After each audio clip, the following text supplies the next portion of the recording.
Magnus Olesen er etableret i 1937, og det har altid ligget i vores DNA, at vi har produceret gode danske designmøbler, som har haft en lang holdbarhed og som har haft en lang levetid.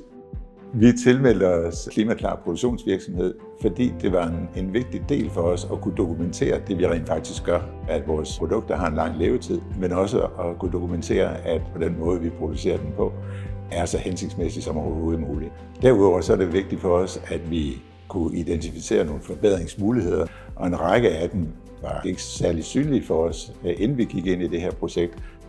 Et godt eksempel det er dels genanvendelse af aske, men også energi og elforbrug har vi identificeret besparelsesmuligheder på.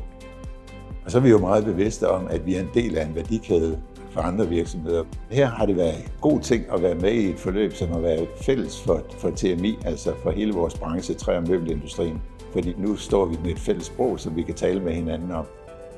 Fremadrettet bliver det ikke alene pris og design, der kommer til at afgøre, hvordan en virksomhed køber ind, men også CO2-aftrykket på det pågældende produkt.